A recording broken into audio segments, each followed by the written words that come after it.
Soat уже 11 bo'lyapti, lekin gaz qaynonam bilan gaz qaynukam haligacha uxlab yotibdilar. Shuning uchun ketdik, turg'izamiz. Ketdik.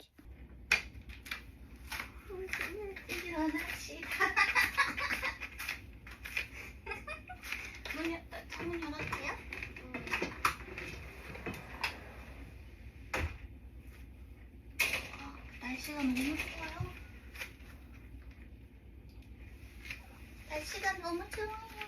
날씨가 너무 좋아요.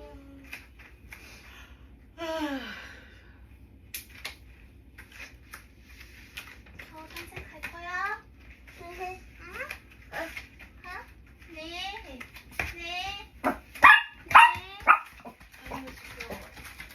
Men betimni yuvib, cho'milib, boshimni yuvib, yuvinib chiqqunimcha даже tuzishmabdi.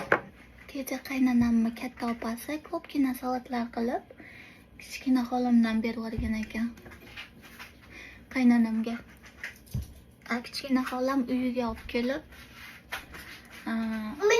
har bitta salatlarni ochib o'zlariga ozgina olib qolib, ozginasini bizga bergan ekanlar.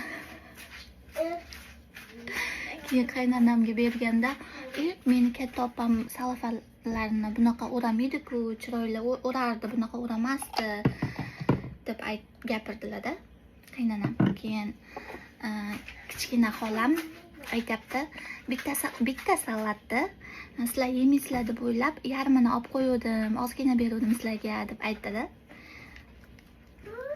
Atab o'sha salat rosa yoqdi menga. O'shanga keyin qaynonam aytdi, ha, bo'ldi, tushunarli. Bitta salat emas, hammasidan olib qo'yganman. Meni katta opam bunaqa salatlarni uramasdi, salafalarni deb gapirdilar. Kichkina xolamiz ham pishiq.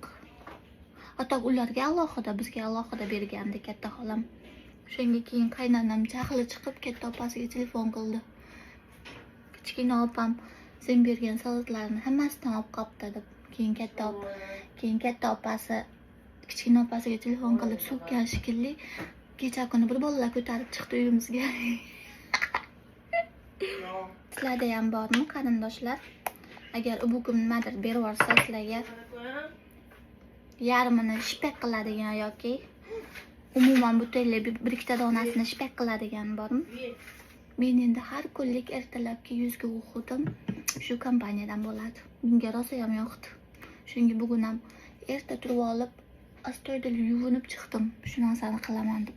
Shuna qilib ertalabki yuz o'qidim, tugadi. Sizlar kuninglarni nechidan boshladinglar? Kommentariyada yozib qoldiringlar.